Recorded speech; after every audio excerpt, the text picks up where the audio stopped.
नमस्कार। आजकल कई प्रश्न मुझे बार बार पूछे जाते हैं, जैसे कि क्या कलयुग का अंत आने वाला है अभी कुछ समय में, या कलयुग ऑलरेडी एंड हो चुका है, कल की अवतार कुछ समय के बाद होने वाला है, या फिर ऑलरेडी कल की अवतार हो चुका है। इन सभी प्रश्नों के बारे में आज डिटेल में बात करेंगे। सर्वप्रथम तो मैं ये कहना चाहूँगा कि किसी एक व्यक्ति ने अपने मेडिटेटिव स्टेट में अगर कुछ देखा है तो उसको प्रमाण नहीं मानना चाहिए। किसी एक व्यक्ति की भविष्यवाणी के आधार पर कलयुग जैसे बड़ी चीज़ों का निर्णय नहीं लिया जा सकता। तो जब हम बात करेंगे यहाँ पर, तब डिफरेंट शास्त्रों में क्या कहा है उसके बारे में बात करेंगे, एस्ट्रोनॉमिकली जो एविडेंस है उसके बारे में बात करेंगे, एस्ट्रोलॉजी में क्या कहा गया है उसके बारे में बात करेंगे, और हमारी परंपरा में क्या चल रहा है उसके बारे में बात करेंगे। और उन सभी बातों को जब हम मिलाते हैं तो कंक्लूज़न के तौर पर ये आता है कि कलयुग अभी अपने प्रथम चरण में है, दैट मीन्स उसके फर्स्ट लेग में है। तो कलयुग अभी तुरंत समाप्त नहीं होने वाला है, कल की अवतार की अभी बहुत देर है। इतनी समझ के बाद ये सिद्धांत मैं क्यों कह रहा हूँ उसके बारे में विशदता से बात करेंगे। सर्वप्रथम मैं आगे बढ़ूँ उससे पूर्व अगर हम ये समझ लें कि कलयुग की आयुष्य कितनी है, कलयुग कितने सालों का है, और उसके बाद में अगर हम ये जान लें कि कलयुग कब स्टार्ट हुआ था, तो जो मैं कह रहा हूँ वो बात स्पष्ट हो जाएगी। सर्वप्रथम बात करते हैं कि कलयुग कितने सालों का है, और उसके लिए सभी पुराणों में एवं महाभारत में ऐसा स्पष्ट कहा गया है कि कलयुग 1200 डिवाइन ईयर्स या दिव्य वर्ष का है। यहाँ पर जो ये डिवाइन ईयर्स है या दिव्य वर्ष है उसको आपको याद रखना होगा। श्रीमद् भागवत में उसके लिए यह स्पष्ट सूत्र दिया गया है, कलिर द्वा शतात्मकः। अब महाभारत तो इससे भी ज़्यादा डिटेल में जाता है और ये कहता है कि वैसे तो जो कलयुग का ट्रू पीरियड है वह पीरियड है 1000 साल का, लेकिन कलयुग स्टार्ट हो उससे पहले ये जो 1000 है उसके 10% है, दैट मीन्स 100 ईयर्स संधि होती है द्वापर युग की और कलयुग की। और इन अ वेरी सेम वे जब कलयुग खत्म होगा तब भी 1000 के 10% है, that means 100 years of divine year, वो भी संधि काल होगा कलयुग और सतयुग के बीच। तो टोटल कलयुग के वर्ष वैसे हो जाते हैं 100 plus 1000 plus 100 is equal to 1200 दिव्य वर्ष। आप महाभारत का श्लोक देखें, सहस्रमेकम वर्षाणाम ततः कलयुगम स्मृतम तस्य वर्षशतम संध्याश्च ततः परम। अब ये जो डिवाइन ईयर्स है उसको समझना भी बहुत ज़रूरी है, और वो समझने के लिए हम ये समझेंगे कि हमारा भारतीय मास जो होता है, मंथ, वह होता है 30 दिनों का, और वो इसलिए होता है क्योंकि चंद्रमा के 15-15 दिनों के 2 पक्ष होते हैं, शुक्ल पक्ष और कृष्ण पक्ष। सो 15-15 दिन मिला के होते हैं 30 दिन। तो 30 दिन का एक मंथ होता है, और वैसे 12 month that means 12 into 30 is equal to 360 days का एक भारतीय मास, भारतीय वर्ष होता है। और मज़ा ये है कि ये जो 360 डेज हमारे होते हैं मनुष्य के, वही देवताओं का एक दिन होता है, और उसका आधार तब मिलता है जब शास्त्रों में ये कहा जाता है कि 6 महीने उत्तरायण के होते हैं और 6 महीने दक्षिणायन के होते हैं। ये जो उत्तरायण के 6 महीने हैं वह देवताओं के या डिवाइन का दिन होता है, डे टाइम, और जब दक्षिणायन होता है तब देवताओं की रात होती है। सो हमारे 360 days is equal to 1 divine day या एक दिव्य दिन होता है। अब इसके बारे में सूर्य सिद्धांत में यह स्पष्ट सूत्र दिया गया है, मासेर 12 वर्ष दिव्यम तदा इह उच्यते। अब जैसा कि हमने आगे जाके देख लिया कि कलयुग वैसे तो 1000 ईयर्स का है, तो अगर हमारा पूरा एक साल, that means 360 days is equal to एक डिवाइन डे होगा, एक दिव्य दिन होगा। और अगर 1000 दिव्य वर्षों का ये कलयुग है तो 360 इंटू 1000 करेंगे तो संख्या आती है 3,60,000, 3,60,000 मनुष्य के दिन। तो शास्त्र ये कहता है, और उसके लिए विष्णु पुराण में यह सूत्र दिया गया है कि जो कलयुग है, सच्चा कलयुग संधि के बिना, वह 3,60,000 वर्षों का होता है। और उसके लिए विष्णु पुराण का आप श्लोक देखें, त्रीणि लक्षाणि वर्षाणाम द्विज मानुष्य संख्या षष्टिश्चैव सहस्राणि भविष्यति एष वै कलिहि। अर्थात मानवीय वर्ष, दैट मीन्स हमारे वर्ष की बात करूं तो शुद्ध कलयुग 3,60,000 वर्षों का रहेगा।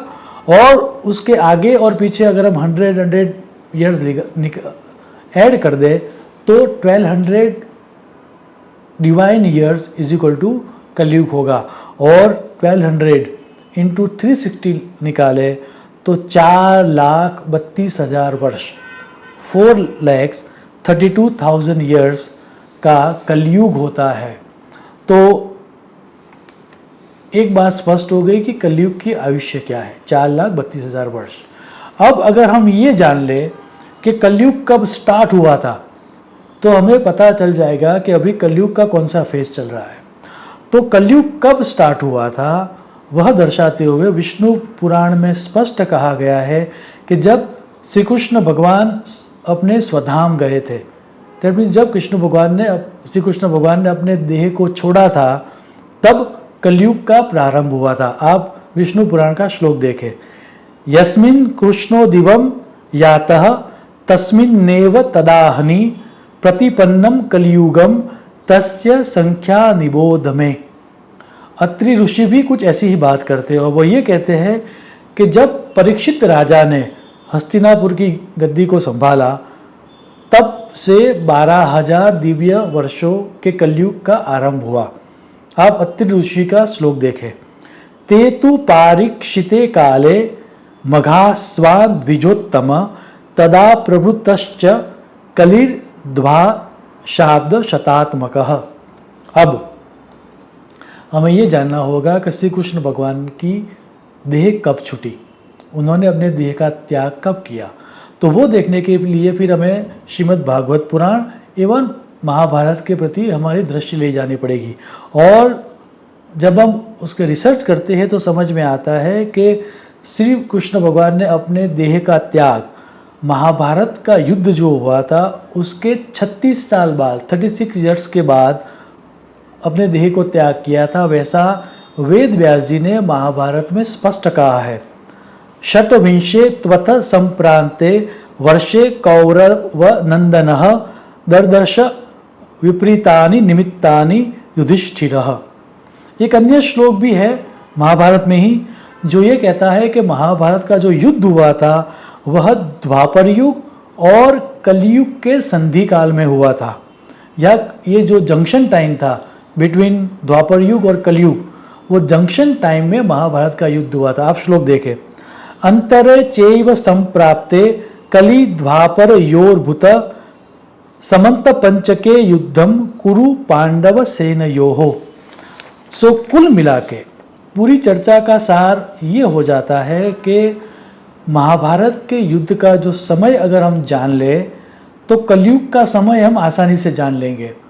महाभारत का युद्ध हुआ, उसके 36 साल बाद कलयुग का प्रारंभ हुआ। और अब महाभारत के समय को डिटरमाइन करने के लिए या महाभारत की डेटिंग करने के लिए आधुनिक बहुत सारे वैज्ञानिकों ने, बहुत सारे विचारकों ने संशोधन किया है। डॉक्टर नरहरि आचार्य, डॉक्टर रमेश पीवी हेले, नीलेश ओक जैसे कई विद्वानों ने इस विषय के ऊपर बहुत डिटेल में ग्रंथ लिखे हैं। बट राजा रमन्ना जो कि एक न्यूक्लियर साइंटिस्ट भी थे, उन्होंने एक प्लानेटरी सॉफ्टवेयर का उपयोग किया और उन्होंने एक अद्भुत कंक्लूजन दिया है। उनके खुद के शब्द देखें तो, best clock for dating Kurukshetra war is the sky itself. अर्थात कुरुक्षेत्र का युद्ध कब हुआ था वो अगर हमें जानना हो तो महाभारत ग्रंथ के अंदर जो एस्ट्रोनॉमिकल इवेंट्स के बारे में बात की गई है या फिर उस समय के आकाश का अभ्यास करेंगे तो हम आसानी से युद्ध कब हुआ था वो जान पाएंगे। और आपको जान के आश्चर्य होगा कि महाभारत में मोर देन 200 से भी ज़्यादा एस्ट्रोनॉमिकल फैक्ट्स दर्शाने वाले श्लोक दिए गए हैं। और वो जो श्लोक है उनको जब हम आज के आधुनिक किसी भी प्लानेटरी सॉफ्टवेयर से टेस्ट करते हैं तो हमें ये पता चलता है कि महाभारत का युद्ध कब हुआ था। मैं सिर्फ विद्वानों के लिए यहाँ पर कुछ रेफरेंसेस दे रहा हूँ। जब श्री कृष्ण भगवान शांति प्रस्ताव के लिए हस्तिनापुर जाते हैं युद्ध से पूर्व, तब समय को डिटरमाइन करने के लिए यह श्लोक महाभारत में आता है। कौमुदे मासी रेवत्याम शरद अंते हिमागमे। युद्ध के समय जो ग्रहों की स्थिति थी वो दर्शाते हुए ये कहा गया है, अरुधंती तपापेश वशिष्ठ पृष्ठतः कृतः। अर्थात अरुंधति वशिष्ठ जी को पीछे छोड़ रही है। उसके बाद ये कहा गया है, शनि ग्रह रोहिणी को पीड़ा दे रहा है। रोहिणीम पीड़न येष स्थितो राजन शनैश्चरः। बात यहाँ तक नहीं रुकती। एक जो ग्रहण हुआ था 13 दिनों के अंदर, उसके बारे में बात करते हुए ये कहा गया है, चंद्र सूर्यो उभो ग्रस्तावेक मासे त्रयोदशीम। इतना ही नहीं, मैं ज़्यादा डिटेल में नहीं जाऊंगा। अगर आपको डिटेल में जाना है तो आप भीष्म पर्व का अभ्यास करोगे तो आपको बहुत कुछ समझ में आ जाएगा। वहाँ पर हमारे 9 ग्रह जो होते हैं, सूर्य, चंद्र, मंगल, बुध, गुरु, शुक्र, शनि एवं राहु केतु की पोजीशन स्पष्ट दर्शाई गई है। इतना ही नहीं, एक धूमकेतु या कॉमेट जो था उसकी जो परिस्थिति थी वो भी प्रिसाइजली दर्शाई गई है। विद्वानों के कंक्लूजन के अनुसार महाभारत वॉर की जो डेट आती है वह डेट आती है 3000 BC, बिफोर क्राइस्ट, 3000 साल पहले, या फिर 5000 BC, बिफोर क्राइस्ट 5000 ईयर्स। सो सभी विद्वानों की डेट में कुछ मतांतर है, लेकिन एक बात सभी विद्वानों ने यह कही है कि between 3000 BC to 5000 BC, that means आज से 5 साल पहले, 5000 साल पहले, या फिर आज से 7000 साल पहले महाभारत का युद्ध हुआ था। सिर्फ एस्ट्रोनॉमी की ही बात क्यों करूं? एज एन एस्ट्रोलॉजर अगर जब मैं शास्त्र को पढ़ता हूं तो ये बात समझ में आती है कि एस्ट्रोलॉजी के जो ग्रंथ है उसमें भी कलयुग कब स्टार्ट हुआ था उसके बारे में स्पष्ट उल्लेख किया गया है। बृहत संहिता में वराहमिहिर जी ये स्पष्ट करते हैं कि हमारा जो प्रेजेंट जो शक संवत चल रहा है उसमें अगर हम 2526 वर्ष पीछे जाएंगे तो युधिष्ठिर शक मिलेगा, क्योंकि उतने साल पहले युधिष्ठिर जी का राज्याभिषेक हुआ था। आप बृहत संहिता का श्लोक देखें, आसन मघासु मुनयः शासति पृथ्वीं युधिष्ठिरे नुप्रतौ षड दविक पंच दवि युतः शक कालः तस्य राग्नस्य। अर्थात युधिष्ठिर के राज्याभिषेक के दिन सप्तर्षि मघा नक्षत्र में थे। युधिष्ठिर का शक जानने के लिए जो अभी शक संवत चल रहा है उसमें 2526 ईयर हम ऐड करेंगे तो वो मिल जाएगा। अब विद्वानों ने इसके ऊपर बहुत काम किया है और उन्होंने ये डेट निकाली है कि युधिष्ठिर का जो राज्याभिषेक था वह हुआ था 17 दिसंबर 3139 BC को। उसके 5 दिन बाद मीन्स उसके 5 दिन बाद भीष्म पितामह ने अपने देह को त्यागा था, जो कि हमें पता था कि उत्तरायण का दिन है। और वो जो दिन आ रहा है वह दिन है 22 दिसंबर 3139 BC। आज भी हम ये चेक कर सकते हैं कि उत्तरायण उसी के दिन थी। इतना ही नहीं, उससे 36 साल पीछे हम चले जाए, उसके बाद चले जाए तो कलयुग का प्रारंभ मीन्स 17 फरवरी 3102 BC, 17 फरवरी 3102 बिफोर क्राइस्ट कलयुग का प्रारंभ हुआ था। अब विद्वानों में इस डेट को लेकर थोड़े बहुत डिफरेंसेस है, बट सबका मानना है कि बिटवीन 3000 BC टू 5000 BC के बीच ही कलयुग का प्रारंभ हुआ था। और जैसा कि हम देख चुके हैं कि कलयुग के जो टोटल ईयर है वह है 4,32,000 और अभी तो सिर्फ 5 या 7 हज़ार साल हुए हैं। तो उसका अर्थ ये होता है कि कलयुग अभी उसके प्रथम चरण में ही है। कलयुग अभी ख़त्म होने वाला नहीं है, प्रलय अभी नहीं आने वाला है, सब कुछ अभी नष्ट नहीं होने वाला है। तो निश्चिंत हो जाइए। इतना ही नहीं, बात यहाँ पर भी नहीं रुकती। अगर आपने आपके जीवन में कोई भी हिंदू धार्मिक विधि को ध्यान से देखा है तो आपने देखा होगा कि हिंदू विधि स्टार्ट होती है, उससे पहले एक संकल्प लिया जाता है। उस संकल्प में भी ये कहा जाता है कि अभी कलयुग का प्रथम चरण ही चल रहा है। आप अगर ध्यान से देखोगे तो जो ब्राह्मण विधि करवाते हैं, संकल्प करवाते हैं, उसमें भी यही श्लोक आता है। ओम प्रवर्तमानास्यादः ब्रह्मणो द्वितीय परार्धे श्री श्वेतवाराह कल्पे वैवस्वत मन्वंतरे अष्टविंशतितमे कलयुगे कलि प्रथम चरणे। सो पूरी चर्चा का सार ये है कि कलयुग अभी अभी स्टार्ट हुआ है और तकरीबन सिर्फ 5000 साल उसमें हुए हैं। और उसमें भी मज़ा ये है कि जिस समय में हम जी रहे हैं, दैट मीन्स 5000 साल ही अभी हुए हैं कलयुग के। उस समय के लिए तो स्वयं श्री कृष्ण भगवान ने ये कहा है कि जब कलयुग स्टार्ट होता है तब से लेके आने वाले 10,000 वर्षों तक हरि की ऊर्जा, दैट मीन्स ईश्वर की पॉजिटिव ऊर्जा कलयुग स्टार्ट होने के बाद 10,000 सालों तक रहती है। तो उसका अर्थ ये हुआ कि ब्रह्म वैवर्त पुराण में जब श्री कृष्ण भगवान ये कहते हैं तो कलयुग के प्रथम 10,000 वर्षों में ईश्वर इस पृथ्वी पर रहने वाले हैं और तब तक वेद, पुराण, मूर्ति पूजा, अच्छे संस्कार या फिर जिसको हम गुड डीड्स कहते हैं वह जीवित रहेंगे। सो हम सबको अभी डरने वाली कोई बात नहीं है।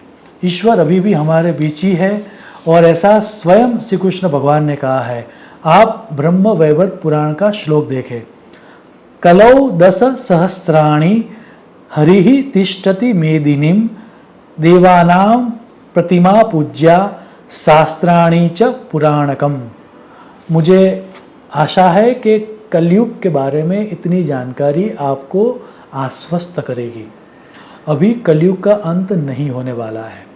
अगर किसी संत ने अपने इंट्यूशन में कुछ देख के भविष्यवाणी की है तो एक संत की भविष्यवाणी को न मानते हुए शास्त्रों में जो डिटेल में कहा गया है उसी को हमें फॉलो करना चाहिए। इस वीडियो में मैंने 3 अलग अलग रेफरेंसेस आपको दिए हैं। एस्ट्रोलॉजिकल रेफरेंसेस मैंने दिए हैं, एस्ट्रोनॉमिकल मैंने रेफरेंसेस दिए हैं और पुराणों में और शास्त्रों में जो सिद्धांत दर्शाए गए हैं वो भी मैंने कहे हैं। तो मुझे आशा है कि ये इतना जानने के बाद अगर कलयुग ख़त्म होने वाला है, सब नष्ट हो जाएगा, ऐसा कोई कह के आपको डराएगा तो आप डरोगे नहीं और आप निश्चिंत हो जाओगे कि जिस समय में हम पैदा हुए हैं, अभी पृथ्वी कलयुग के जिस चरण में चल रही है, फर्स्ट लेग में चल रही है, वहाँ पर तो ईश्वरीय तत्व अभी भी विद्यमान है। ईश्वर हम सबके बीच ही है, वो हमारा रक्षण कर ही रहे हैं। हम सबको कुछ नहीं होने वाला। शुभम भवतु। प्रणाम।